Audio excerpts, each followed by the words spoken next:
Once upon a time, having perfectly pale skin wasn't just a beauty standard. It was a symbol of power, nobility, and perfection. In 16th century England, the paler a person looked, the more noble they were believed to be. While peasants working under the sun developed darker complexions, members of the royal court stayed indoors and maintained fair skin. Over time, pale skin became a sign of wealth and social status. The most famous example of this ideal was Queen Elizabeth I, one of the most powerful monarchs in English history. Today, when we see her iconic white face, we often assume it was simply the fashion of the era. But behind that flawless appearance was a much darker truth.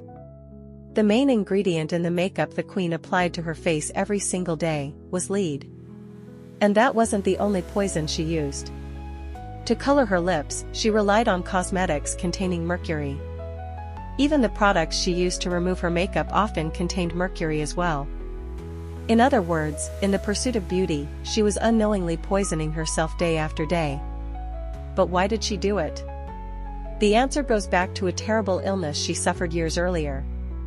In 1562, the young queen suddenly developed a high fever.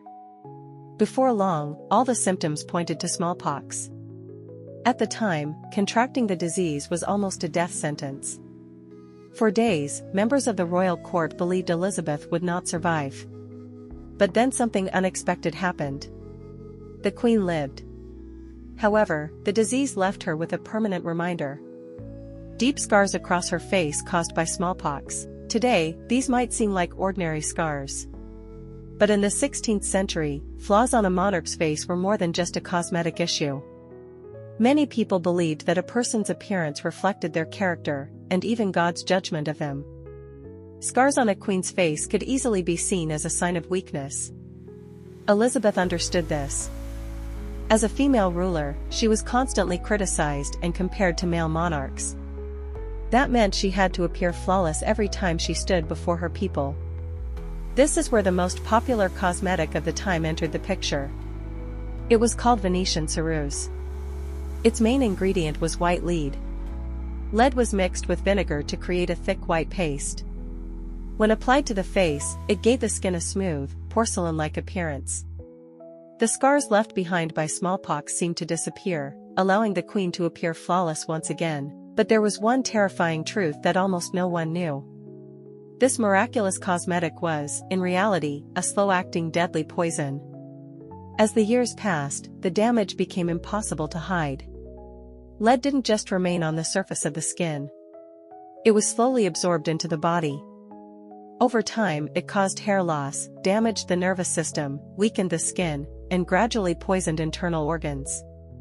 Ironically, the more the queen used the makeup to cover imperfections, the more her skin deteriorated. And as her skin worsened, she applied even more makeup. It became a vicious cycle she could no longer escape.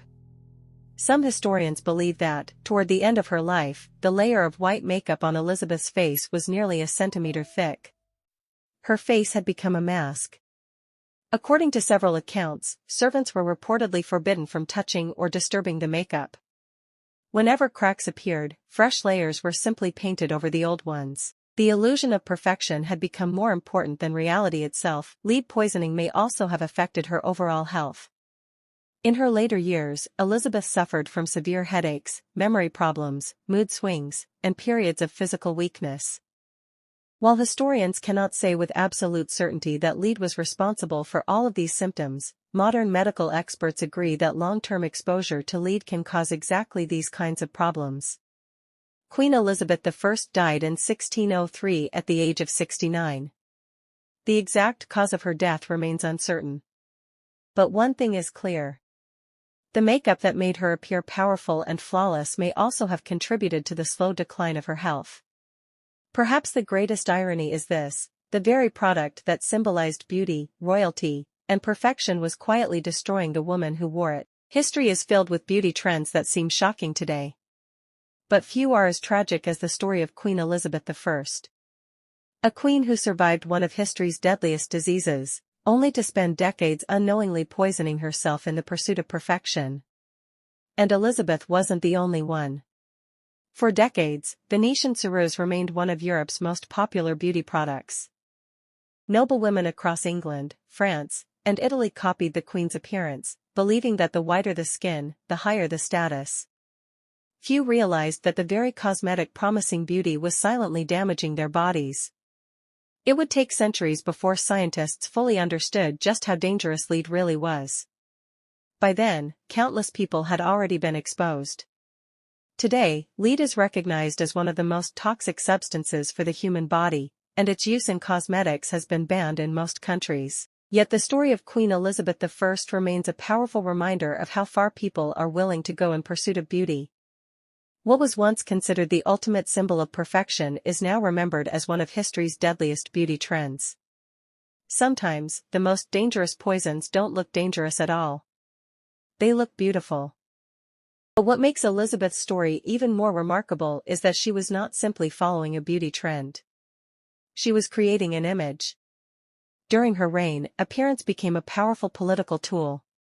A monarch's image was not just about personal style, it represented authority, stability, and control. For Elizabeth, every public appearance was carefully designed. Her clothing, her jewelry, her portraits, and even the way she presented her face were all part of a larger message. She wanted her people to see a ruler who was strong, untouched by weakness, and chosen to lead. In a world where female leaders were often questioned, appearance became another battlefield. Elizabeth understood that perception could be just as powerful as reality. A painting, a royal ceremony, or a carefully crafted public image could influence how millions of people viewed their queen.